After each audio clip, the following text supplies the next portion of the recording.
Yo, what's up everyone? So here we are for the second video of the week, and you'll notice the worksheet looks a little different, and that's because today is all about tackling AP style questions. So this is an AP class, as you know, and we're trying to prepare ourselves for the exam at the end of the year, um, which you'll do well on as long as you prepare. You shouldn't be worried about the exam right now, at least. But what I want you to start getting used to is the AP rigor. Okay, so I write all my own questions and I model them off of what AP asks, but usually my questions are more focused, and AP questions can kind of go into a lot of places. So on a typical AP exam, there would be 6 free response questions of this length, and then the second half is multiple choice. Um, but what's different is we don't know exactly how the AP exam is going to be this year, whether it's going to be multiple choice or free response or just free response, but I don't think we need to be too worried. So to start this video, I'm going to go over 2 free response questions from past exams, and then I'm going to give you a set. So this set has 5 of these. We're going to do 2 together, and then you're going to do 3 on your own. And then I'm also going to go over some multiple choice. And we're going to see how long the video runs, because I don't want it to go too long, whether I put it in this or a second video. But since we're done with content, it's time to kind of get ourselves up to AP speed. Read the question, okay? Because the question, this part, on your own. And then I'm going to say A. So pause it. So first, one thing that can be tricky is just getting accustomed to their style. I think AP likes to word things kind of lengthily for no reason. Let me zoom out because I keep not showing enough on the screen. They kind of like to write a lot, but we always kind of want to know what's important and use the question to guide that. So what A says is describe how you would use the histograms to estimate the median PT ratio for each group of states. Then we want to use the procedure to actually estimate. Okay, so we're trying to estimate the median here, which is a skill we do know how to do with histograms, even though the histograms are kind of small in this. And it says PT ratio, which at first glance could be confusing, but that's what this data is, okay? So we want to find the median PT for this and the median PT ratio for this. And remember that with a histogram, you can't solve it. It's not asking us to solve.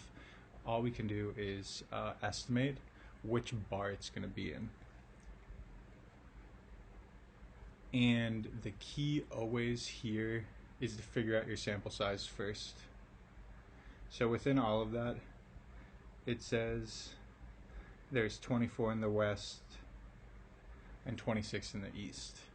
And with the sample size, we can figure out which data point, because think there's 24 here, 24 data points, which data point is the median. And we do that by just adding the sample size to 1 and then dividing by 2. So it's 12.5. And remember, that means the 12th or the 13th. The 12th and the 13th point. So it's both of them. So let's count now. We're going up by ones. 1, 5, 11, 12, and 13 should be here. Now let's count ourselves again. 1, 2, 3, 4, 5, 6, 7, 8, 9, 10, 11, 12, and 13. So we're good here because they're both in the same bar, 12 and 13. And we know in this case that that means that the median is in between 15 and 16. And sorry, I forgot to do this, but on the AP exam, they give you the questions and you write it on a separate sheet of paper. So these notes would be fine, but we want to write it on a separate sheet. So for A, we figured out that the median, I'm going to transfer it just this to there. Okay, so we found the median for the west, and we're going to do the same thing for the east. Now it's 26, so it's going to be 13 and a half, but let's write out that work. So 26 plus 1 divided by 2, 13.5. Now we're just going to count to get to 13 and 14. I feel like it's going to be here. 1, 2, 3, 4, 5, 6, 7, 8, 9, 10. Yeah. 11, 12, 13, 14.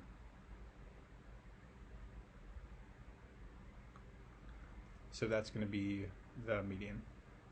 Also 15 to 16. So we could then write it the same way. And let's be really clear here. It says describe how you would use the histograms to estimate. And we didn't actually do that. We did the procedure. So on the AP exam, make sure you're kind of clear. So the way we would do it, if we wanted to write it out, is we figure out which bar it is by figuring out which point in the data set the median is.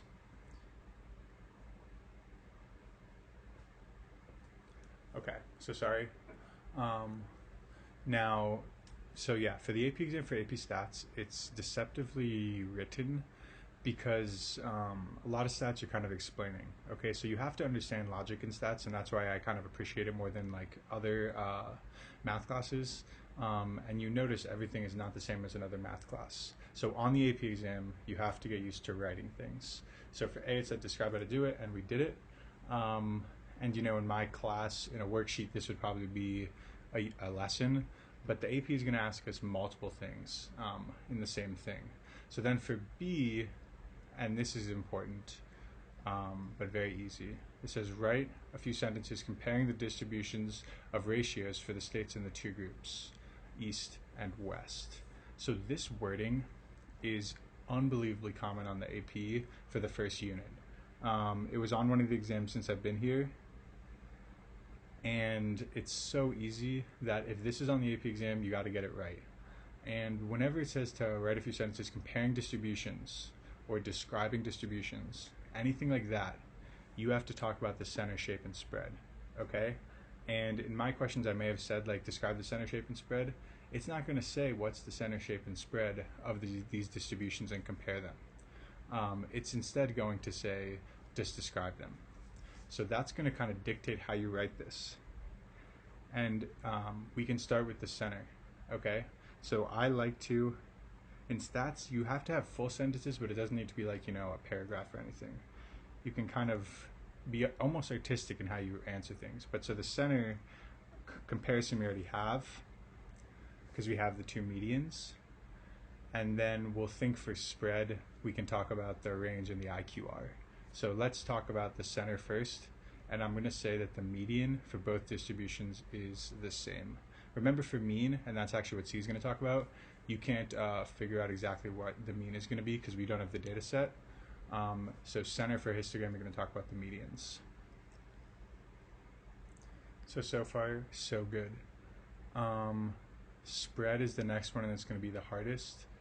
And if we wanted to describe the spreads here, remember standard deviation, we have no chance, but we could talk about the range and the IQR.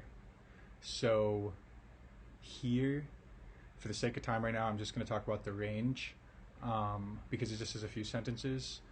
And to find the range, I'm just going to kind of estimate. And this is actually good because I think in an earlier video, I forgot 100% how to talk about the range, like explain it with the histogram. But we don't actually know exactly what the range is going to be. The same way we don't know what the median is going to be, the same way we don't know exactly what the IQR is going to be.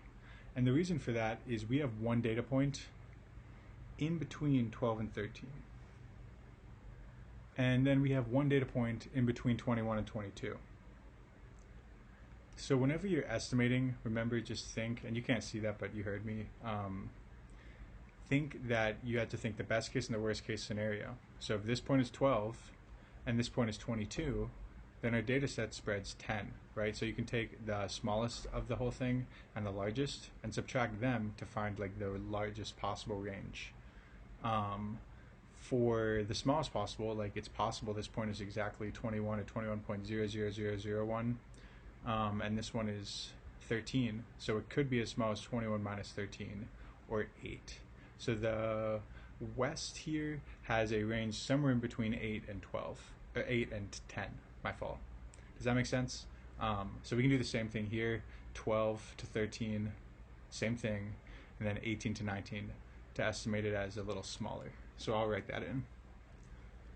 And on the AP exam, like, I don't know, if you get this question, you can write about all of the things. Just be cognizant of time. And because of that, West has a larger range. It's just taking forever to zoom this time. Right, the range here is larger than the East. Okay, so I talked about that now too. And these sentences are like the easiest sentences imaginable. In math, and really in life, don't fluff up your sentences. Be as direct as you can. There's no reason. They're not going to grade you on being eloquent. So those are the hard ones. And then the final thing you'd always want to talk about is the shape, which is going to go into our last one. And if we're looking at the shape here, like this one is skewed to the right because more of the data is on the left, like clumped up. Then it kind of extends out this way. If you kind of sketched it out, you'd see. And here, it's more actually roughly symmetrical because there's data on this side, there's data on this side, but a lot of data is close to the middle. So again, it's not always going to be perfect, but this one's definitely skewed to the right, and this one is roughly symmetrical. And again, you can always do this, I think. Okay, so we use the word roughly when we are kind of estimating, and we don't think it's exact. Like this isn't perfectly symmetrical, so we'll say roughly. And now to kind of finish up this question, it says, using your answers from A and B, explain what you think the mean ratio during 2001 to 2002 school year will be. Okay, I'm going to edit that whole thing and read it again. So, so what C says is, using your answers in part A and B, explain how you think the mean ratio during the school year will compare for the two groups. So I love this question, and it's going to tie us to the last thing. And it's asking us to think about the means for these two distributions. And again, you can't solve it. There's no way to solve because we don't have the data set. But you actually always can kind of make a prediction comparing means and medians, right? So if they both have the same median, roughly, 15 to 16, we can figure out that one of them is going to have a mean that's pushed to the right, right? If we're skewed to the right,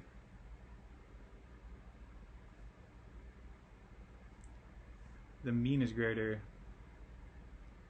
than the median. You see what I'm saying? And hopefully you're like, oh, this is really, really cool. Here, it's roughly symmetrical. So the mean is probably going to be roughly equal to the median. So if I had to predict which of them had a higher mean, this one's mean is probably higher because it's skewed right. So again, these questions are all about kind of mastering your histogram skills, because you can figure out quite a bit about a data set just from kind of inferring these few things. So for C, all I'm going to say is that the West has a greater mean than the East, because the West is skewed to the right, so the median is going to be higher than the mean. The mean is going to be higher than the median. Okay, so I just wrote my thoughts, and wow, I can't even zoom out any farther. Let me do that. I wrote my thoughts for C, you can read them, but my final piece for this, we're going to do a second question, is that it's pretty easy, and hopefully you like understood everything. I thought it was good, but it can be quite a bit of writing. So on the worksheets, I don't always ask for a lot of writing, but once we're kind of thinking about AP questions, think that you're going to have to kind of write a decent amount to get credit. So that is the first question, and the second one should be a little quicker.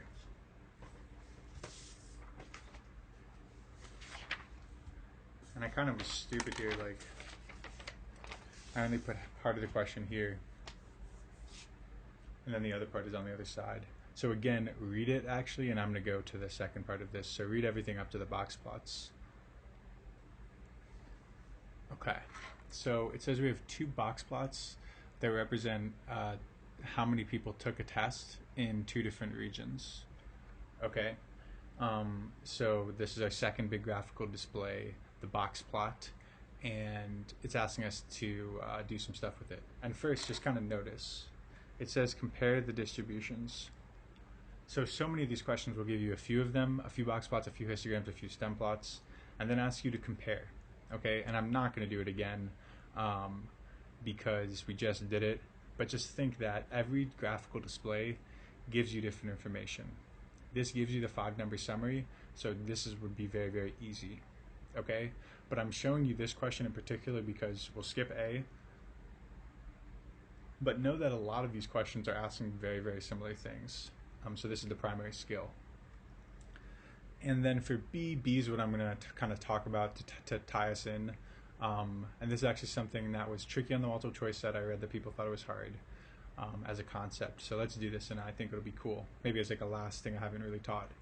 It says, in writing a report, the researcher produced a single histogram for the combined data for region 1 and 2. Describe the shape of the combined data.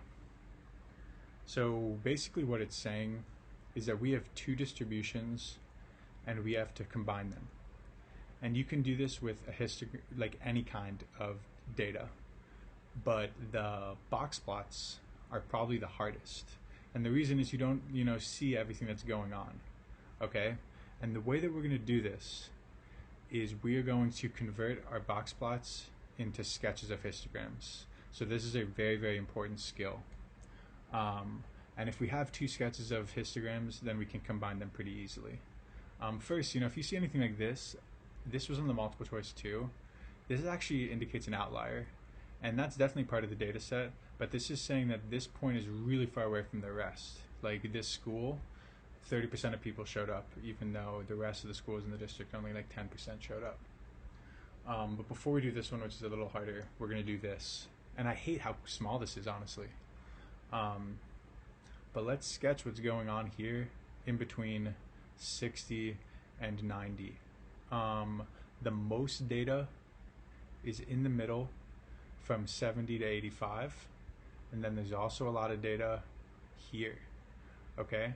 So it actually goes from not a lot, not a lot, a lot.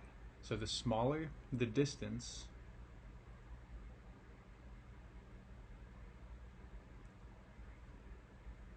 that's not even that useful. So the smaller that distance is, that means the more data is there. Remember, because that means that all of these data points, 25% of the data is right here. So if I'm going to sketch that, not a lot, a lot, not a lot, a lot. And it's happening around 60 to 90. And this is maybe the hardest part of the whole unit, and I'm happy we're doing it now again.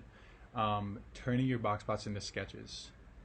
And this one, it's so small, but this, so much more data is here than here. This little section is like half as big as this section.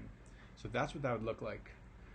On the other side, there is like, it's so far away, right? When we can combine these first, like think that no data from region 2 is over here. So there's going to be like even a gap in data and then more data on the other side.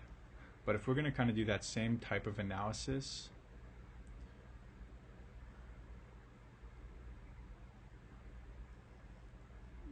most data is on the two sides. The most data is actually on the right. But then this is pretty substantial too. The middle of this one has the least amount of data. So if I'm going to sketch that, it looks like to me this is a little bit smaller than this, but it doesn't really matter. Think that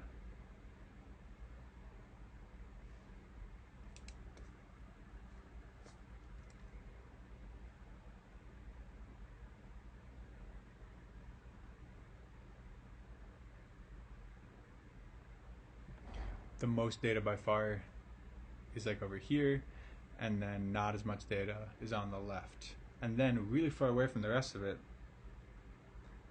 So a huge gap. Think that there's a little point. Okay? So think that this is, and hopefully I haven't lost anyone.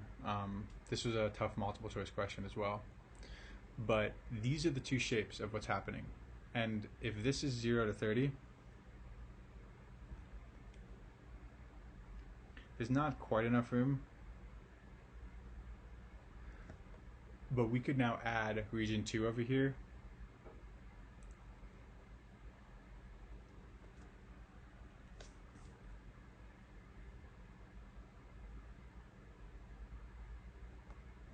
Like that, and that would be my overall shape. Okay? And if that is my overall shape, how are we going to describe that? It is honestly roughly symmetrical because all the data is on the sides, not a lot of data is in the middle, and we have some gaps. Okay, so it's definitely not like a bell-shaped curve.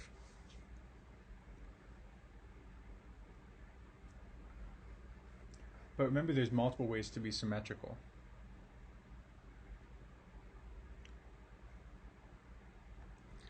And this is kind of more what's happening here. Not a lot of data in the middle, but a lot of data on both sides. So let me write this. Hopefully you guys feel better about the idea of first combining data and then also turning these into histograms. But we're going to say the combined data set is roughly symmetrical with gaps from roughly 12 to 28 and 28 to 62.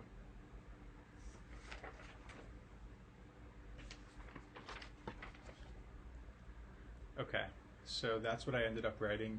You can read it, but that's how we do that. And again, oh, this is B. I skipped A because we just did that. So, okay, so yeah, that's actually all I'm gonna do. I think I hit a target of a slightly shorter video than the other one, and that's good. But be on the lookout for the next week or so for kind of new things going on. So first I'm going to go over that multiple choice set from before. So there will be an accompanying video coming out for that maybe next week. But remember, we're done with the units, so we're going to start a project next week and do some review sets and have a test. So worry about this for now, but we're really crushing it. And I'm proud of you for everything. Make sure you're communicating with me if anything is a struggle.